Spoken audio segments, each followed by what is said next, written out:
Et qui va décider si ça vaut le coup d'exister ou pas? Qui? Non, pas Dieu. C'est l'homme lui-même. C'est l'homme lui-même. Puisque à chaque instant, l'homme, il fait une zdaka, il paraît magnifique. On n'a jamais vu un homme, un chien donner sa côtelette à son copain. C'est rien de plus beau qu'un homme. Un homme, il fait du lachon hara, de la médisance. Ah, les balais! On n'a jamais vu pire qu'un homme. Jamais une baleine ne dit du mal de sa copine. Donc à chaque instant, on peut affirmer ou affirmer de la pertinence de son existence. C'est ça le prix de la liberté. À chaque instant. C'est toi qui te crée. C'est ça être shoutaf la Kadosh Baruch Hu. Être le partenaire de Dieu, c'est que c'est Dieu, et c'est ça le plus grand cadeau que Dieu nous a fait, c'est que c'est le plus grand cadeau que Dieu nous a fait, c'est que tu es indéfini. C'est à toi de te définir. Alors vous comprenez que ça veut dire qu'il n'y a pas d'essence quelque part. Parce que maintenant, ça veut dire que Dieu n'a pas créé l'homme essentiellement. On est plutôt maintenant dans le camp des ceux qui sont contre le bonheur. Parce qu'ils disent, si tu dis que le bonheur c'est de devenir toi-même, et ce toi-même il n'existe pas, comment tu deviens toi-même? Ce toi-même c'est un projet. S'il y avait un horizon, un toi-même à l'intérieur, dans l'âme qu'il fallait rejoindre, alors oui, il n'existe pas. Puisque Dieu n'a pas décidé ce que tu étais. Tu es un indéterminé, oui ou non? Vous savez que cet indéterminé, c'est pour ça que l'homme peut penser. C'est parce qu'il est peut-être to be or not to be, peut-être que oui, peut-être que non. Ce qui fait qu'il est double, c'est ça qui donne la possibilité même, la faculté de penser à l'homme. Si l'homme a été d'un seul trou, il ne pourrait pas penser. Les anges ne pensent pas, les animaux ne pensent pas. On pense parce qu'on est double. La dualité dans l'homme, elle permet de penser. Alors ce qui est génial, c'est que cette dualité, elle permet à l'homme de s'interroger, de poser des questions. Ça, c'est le bon côté. Il n'y a pas une page dans le Talmud, il n'y a pas de question. C'est pour ça que Chochma en hébreu, l'intelligence, ça se dit Chochma. Chochma, c'est quoi? C'est Koachma, la force du quoi. Alors c'est très intéressant de voir comment vous dites l'eau en hébreu. Comment tu dis quoi? Ma. Donc l'eau, c'est le pluriel du quoi. C'est-à-dire que En Maïm et la Torah, l'eau, c'est toujours la symbolique de la Torah. Donc la Torah, c'est un pluriel de quoi? Un pluriel de questionnement. C'est ça la Torah. Il n'y a pas de page du Talmud, il n'y a pas de quoi. Et on retrouve ça d'ailleurs dans toutes les langues. Comment tu dis en allemand quoi? Comment tu dis l'eau? Ah. Wasser. Comment tu dis quoi en anglais? Water. En français, il faut prendre le latin. Quid à quoi? C'est la même racine.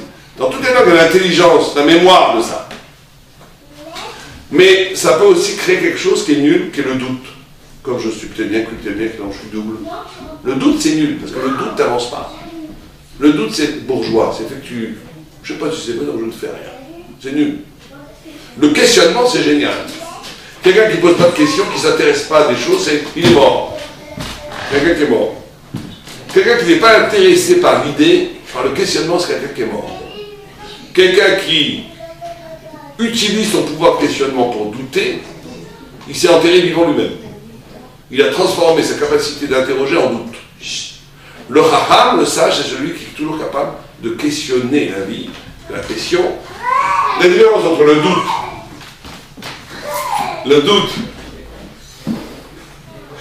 et la question, c'est que le doute, il ne veut pas de réponse. Alors que la question, il n'a peut-être pas de réponse, mais il sait que derrière la question, il y a une infinité de concepts.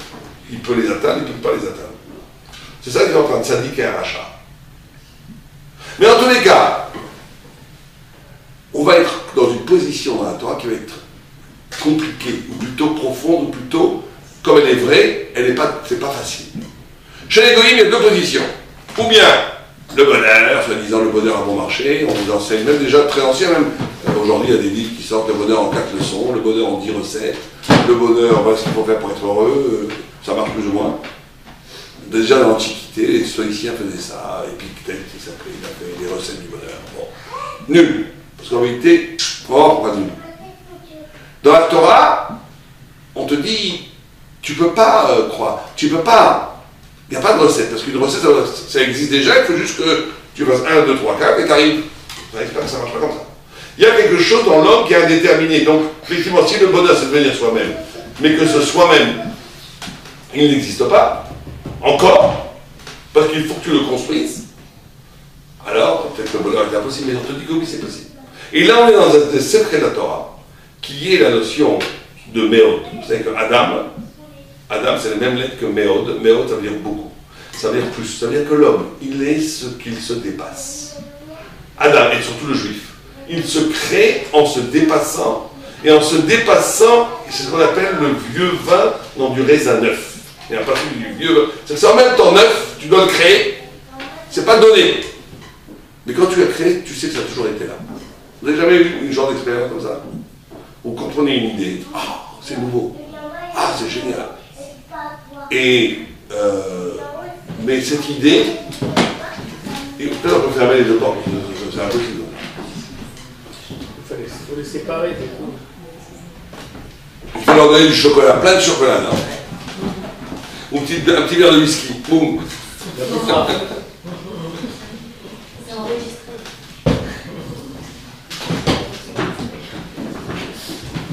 Nous on se met là-bas, parce qu'on a un petit... Donc,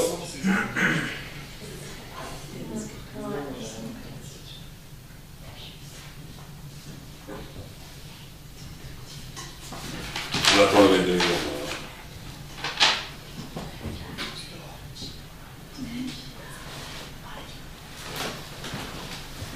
Ah, quel silence olympien.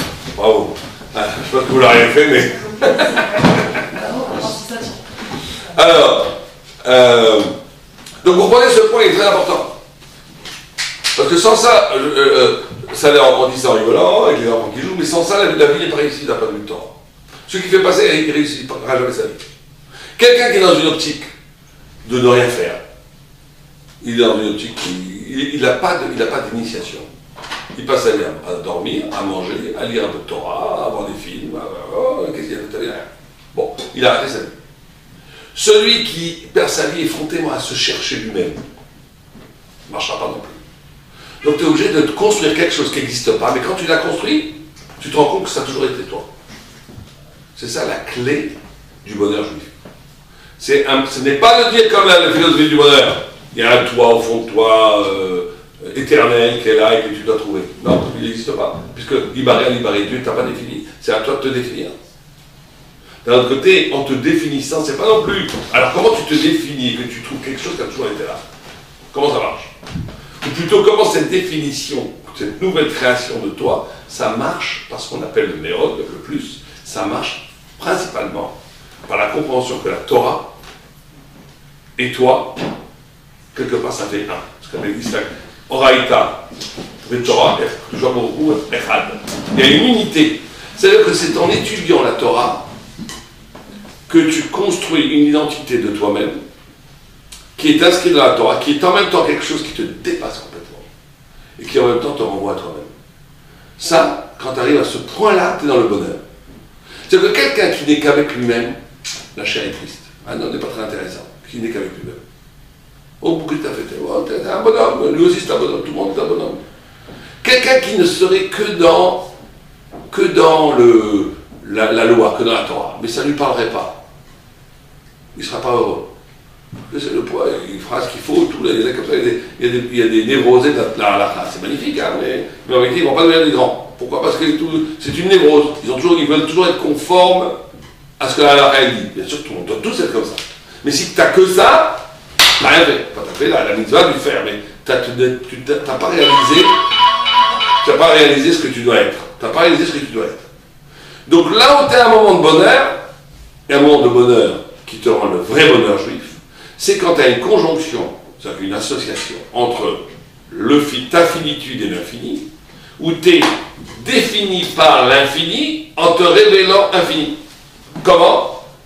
En étudiant les mitzvot et la Torah te donnent la possibilité de t'identifier à quelque chose qui est éternel. Mais c'est en même temps toi.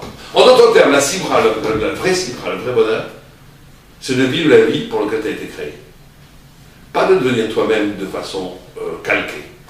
De vivre la vie pour laquelle tu as été créé. Ça peut être une vie dure, ça peut être une vie tordue, ça peut être une vie où tu as besoin de passer par plein de chemins. Alambiqué. Ça peut être très compliqué ta vie. Mais si tu vis ta vie, tu es dans la simra, tu es dans l'énergie du bonheur. Quelqu'un qui ne vit pas sa vie, on lui donne tout, la Rolls-Royce, l'argent, le cabot. Tristesse. Il est à côté de lui-même, il est à côté de sa vie. Il n'a rien fait. Rien du tout, il a reçu, il n'a rien fait. Il peut peut-être être dans le Osher, qui s'appelle le contentement, il ne sera pas dans la Simra. La Simra, c'est de vivre une vie qui est dans l'énergie d'essayer d'atteindre le fait que pourquoi Dieu t'a créé pour un projet. Allez, on va voir ce que tu es capable de faire. Qu'est-ce que tu fais de ta vie? Montre. Tu peux créer un chef-d'œuvre qui s'appelle un juif tzaddik, ou tu ne peux pas le faire. C'est ça. Et quand tu es dans cette dynamique d'une création du tzaddik, de la tzaddik, tu sors de la mesquinerie de ta définition identitaire et tu tombes du fardeau des mitzvot de la Torah, en disant qu'aucun rapport avec moi, mais je le fais parce que j'ai peur de Guéhinom, j'ai peur d'enfer. Ça, c'est les deux positions goy. Où d'un côté, tu essayes de trouver le bonheur en t'identifiant, en ayant l'illusion qu'en te trouvant toi-même, tu vas être merveilleux, mais même ton toi-même, il est là, il est misérable. S'il n'est pas lié à la Torah, s'il n'est pas lié à la divinité, s'il n'est pas lié à l'éternité, c'est quoi toi-même? C'est rien. Ah, tu dis, j'ai trouvé la solution, je m'oublie, et je fais tout ce que la Torah dit. Mais si tu n'es pas connecté avec cette Torah, tu n'es pas heureux. Et donc le secret de la Torah, c'est pour ça que l'étude de la Torah est la mitzvah la plus importante, parce qu'elle donne un dynamisme de t'arracher de toi-même, de t'arracher des premières identités, de te construire à partir de réaliser le pourquoi tu as été créé par un cheminement, pas par un dévoilement, par un cheminement. C'est ça le secret de la Torah. C'est ça le secret de la Torah. C'est le premier secret de la Torah. C'est la relation de toi à toi, par l'étude, par la construction d'une identité qui évolue par rapport à la recherche de pourquoi tu as été créé. Donc chacun d'entre nous a l'obligation de révéler une partie de la Torah, c'est qui est incroyable. Quand on dit bitul Torah, c'est pas juste que tu bitoules l'étude de la Torah, c'est que tu bitoules Torah, parce que chacun d'entre nous, chaque visage juif, il a une façon de comprendre la Torah qui lui est propre. S'il ne la révèle pas, il n'a pas simplement détruit sa vie, il a détruit la Torah elle-même, puisque la Torah a besoin de ce visage pour être révélée. Ça bitul Torah. Donc, la Torah se réalise à travers l'incarnation de chaque juif de cette Torah. Et le juif se réalise à travers le fait que dans le cheminement de la révélation de la Torah, il se révèle un projet qu'il accomplit complètement. Ça, c'est le premier niveau de toi à toi. Maintenant, bien entendu, le deuxième niveau, c'est de toi à l'autre. Quelqu'un, et c'est ça le paradoxe, plus quelqu'un est égoïste, plus quelqu'un est égotiste, plus quelqu'un ne pense qu'à lui, plus il a une vie misérable. Vous n'avez pas remarqué ça? Et plus quelqu'un est capable de don, d'être avec l'autre, plus il a une vie beaucoup plus belle. Parce que là encore, c'est lié à l'idée d'être le pourquoi tu as été créé. Or, l'homme a été créé avec l'image de Dieu. L'image de Dieu, c'est de donner. Dieu, il prend rien, il a besoin de rien, il donne.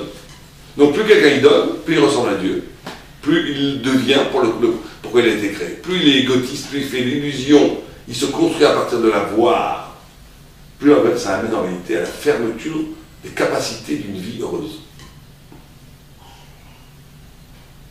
Et le troisième, c'est de toi à Dieu, par la prière. Donc tu as l'étude, le chesed, 3 la prière. C'est les 3 clés qui amènent véritablement à la notion de bonheur. Maintenant,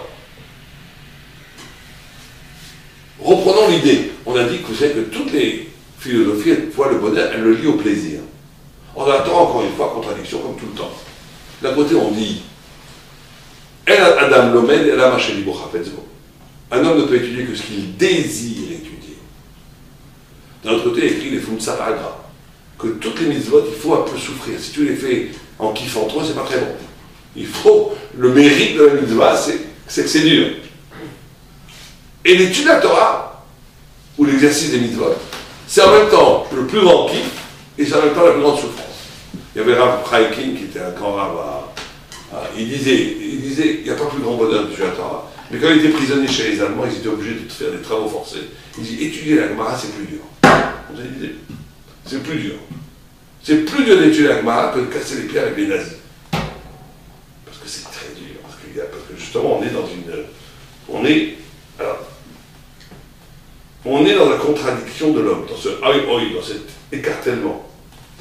Et on est ici, c'est que la notion du... Qu'est-ce que quand on parle justement du bonheur, ça va être, et là on tombe dans ce qui différencie un juif d'un goy. Mamash. Vous savez qu'il y avait une discussion entre les Chachamim et les Sadducéens, qui étaient peut-être juifs, en tous les cas, est-ce que le jour de Shavuot, il est tout le temps dimanche? Vous savez que par exemple, les chrétiens, ils ont une fête, j'ai oublié le nom, l'Assomption, je ne sais pas quoi, qui tombe toujours le dimanche, c'est parce qu'ils ont imité, parce qu'il y a écrit à la Torah, Acharei Shabbat, tu feras Shavuot après Shabbat. Nous, on comprend Shabbat, pas comme là, cette semaine, pas le Shabbat. Ils ont compris Shabbat. Et à un moment donné, ils discutaient les sages et les Sadducéens. Et un sage, un vieux sage, il a dit, je crois que ça il a dit, mais pourquoi vous voulez tellement que ce soit dimanche? Pourquoi vous voulez tellement que ce soit dimanche? Il lui a répondu, parce que Dieu, il nous aime tellement les Juifs, qu'il veut nous donner 2 jours de kiff. Shabbat et Yom Tov, dimanche. Que ça dure 24 heures, 48 heures, ça vaut combien? Et le Maharal de Prague, il dit, voilà le secret. Cette discussion, elle révèle le secret de la différence entre la Torah et les autres religions, les autres pensées. C'est que dans toute relation, il y a le plaisir et il y a le sens. Il y a du sens. On ne fait pas Shabbat juste pour manger. Il y a le plaisir de faire Shabbat. On n'étudie pas la Torah juste pour avoir le plaisir intellectuel d'étudier. Il y a du sens. Mais il n'y a pas de sens sans plaisir. Parce que le plaisir, c'est ce qui fait le lien entre le sens et toi. Mais tout va basculer sur ce niveau-là. C'est presque mathématique. Et c'est ça, comme ça que le gars peut reconnaître lui-même si c'est un tzaddik ou s'il est moins tzaddik. Est-ce que ce qui est premier, c'est la recherche du sens, ou ce qui est premier, c'est le plaisir?